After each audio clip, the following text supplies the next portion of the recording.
Why, hello there. Good evening, I didn't notice you.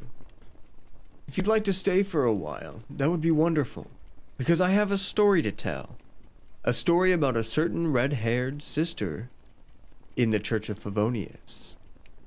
Yes, we're here to discuss a sister by the name of Rosaria.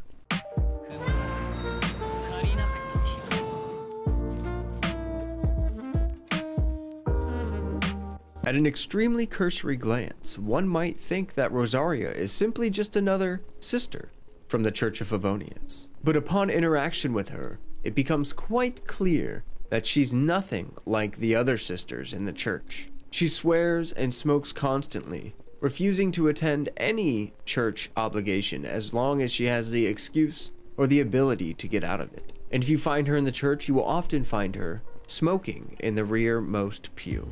Rather, Rosaria prefers to spend her time in solitude or in a tavern drinking her worries away. Most of the time, if one is looking for Rosaria, she's nowhere to be found. You may occasionally catch a glimpse of her in the corner of your eye, but she will just as quickly vanish, nowhere to be found. Wine has its uses, like revealing someone's true colors, for example. Smooth talk is Kaya's veil, but being me, I can see right through it. You should see him when he's drunk. But it's clear by her behavior and by interacting with her that she prefers this solitude. She doesn't like to entertain conversation or small talk, and she prefers to work by herself. But to learn why this sister is so different than the rest, we have to look back into her history and into the life of Rosaria. Now, this is not for the faint of heart, and I must warn you that this is a rather tragic tale indeed.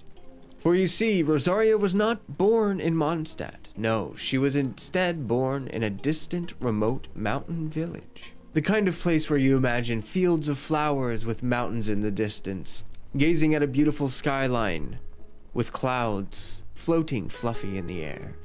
And while Rosaria was able to enjoy this tranquil-like state for a time, it would soon be interrupted by a horde of roaming bandits. These bandits robbed her of her dream-like tranquility, robbed her of her freedom, her family, and everything. As a matter of fact, they even stole her after killing her family in front of her. After hearing about how Rosaria had her home and her family stolen from her, forced to work for the bandits who did such terrible deeds right in front of her, it is clearly obvious to say a child can't survive this situation. No mere child would be able to handle this kind of tragedy or trauma. But Rosaria lives to this day. And to find out why or how she was able to survive such hardship, we must look at a particularly frigid and dark night. Ah yes, this would be a night where once again Rosaria's life would change forever. The bandit gang was getting desperate for food, people fighting over scraps and starving to death in front of each other. Resources were dwindling and opportunities at an all-time low. Never being able to eat her fill, Rosaria grew tired of this and fled into the night, fleeing into the frigid, cold wilderness to find food of her own to sustain herself. She was resolute in this decision, thinking that it would be better to die in the freezing woods rather than work another day of hard labor for these horrible bandits. But she didn't make it far, for one of the elders of the gang was able to retrieve her and bring her back to the camp. The bandit that brought her back was none other than the one who kidnapped her from her home and taught her how to fight and how to kill. Upon arrival, the moment was tense.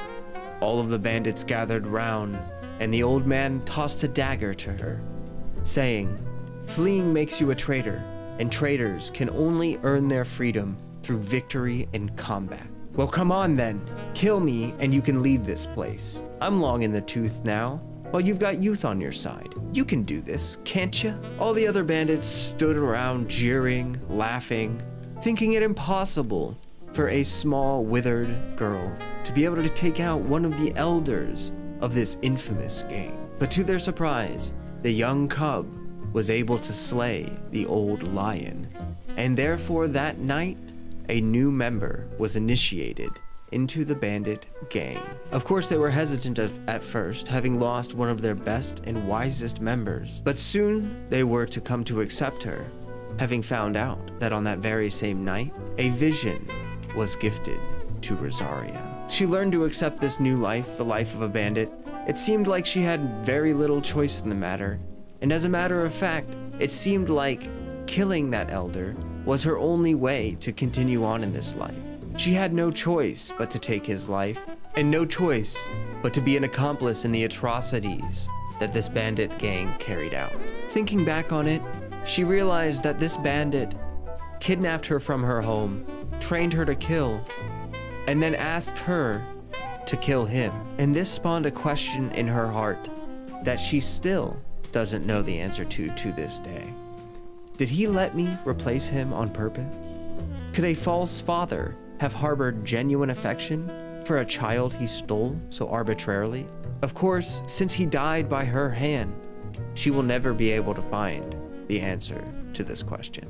Although these bandit escapades would continue for a while, eventually they would also come to an abrupt close when the entire bandit gang was wiped out by the Knights of Favonia. Being their youngest member, Grandmaster Varka decided that she had a chance at reconciliation and said to her, "Go to the cathedral and be cleansed by the light of our Archon. You still have the chance to turn your fate around and live a normal life." And she did. Well, sort of.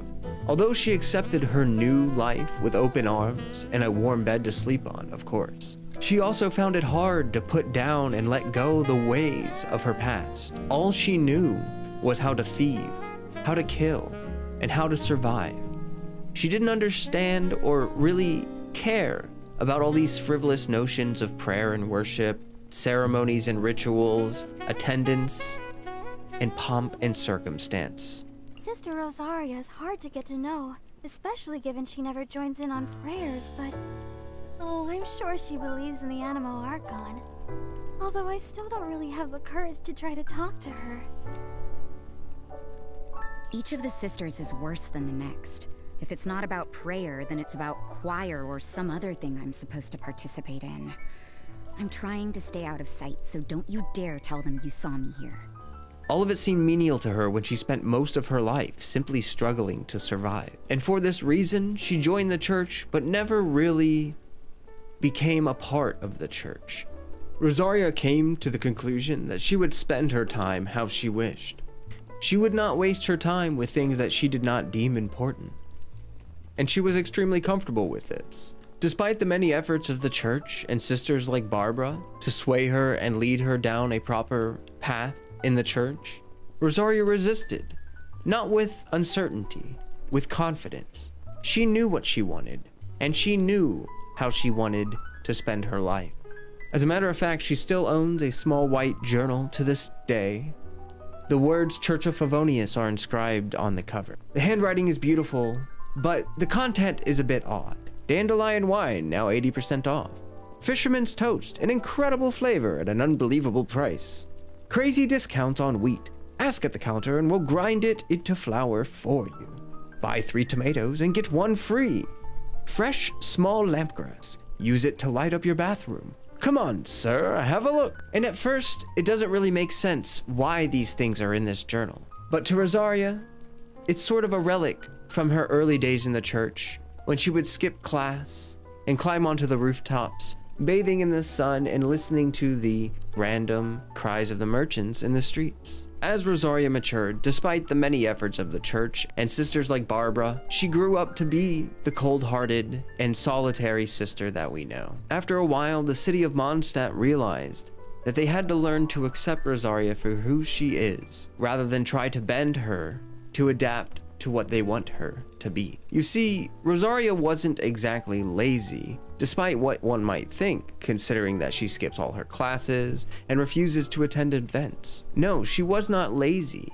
As a matter of fact, during the day, she spent most of her time resting, because at night was when she truly went to work. Under the cloak of night, while the people who normally walk about during the day slumber in their cozy beds, Rosaria prowled the streets, investigating, lurking, hiding in the shadow. Whether you're a merchant coming from afar or a strange traveler, Rosaria knows who you are, and she investigates each and every one of them to make sure that they are no threat. This may seem paranoid to some, but to Rosaria, who had lost not just one home, but two, she was resolute to make sure that this would not happen a third time. As a matter of fact, Rosaria is perfect for this job, protecting the city under the cloak of night, because she's not afraid to do things that others will not. She's not afraid to get her hands dirty. Mondstadt is a beast of light, both old and young. Old in the sense that it constantly requires someone's protection, yet too young to ever survive on its own. That's why there's people like me. I care for Mondstadt just as the other sisters care for the believers. We are all guiding that which we love onward on the path towards freedom. Huh? Why do I call it a beast of light? Because people like myself can only be found in the dark. As a matter of fact, she was known to say, a city that is fortunate enough to be boring always needs someone to do the dirty work, she says as she stubs out her cigarette. And as far as I'm concerned, the things that I deal with are far simpler than living the life of a traditional sister. She would much rather hide in the shadows and take care of threats so that they may not disturb the peace of the city of Mondstadt. So yeah, that's going to bring us to the end of the video. Congratulations for making it this far. And this is something new I wanted to try. Wanted to see if I could do a good lore video on each of the characters since they have such good information in their character profile, as well as their voice lines. Maybe give me some ideas for future episodes if you have any. Make sure to comment down below, even if it's just to say hi. Make sure to hit that like button, subscribe, join the Discord, and as always, stay healthy, stay hydrated. Peace, everybody.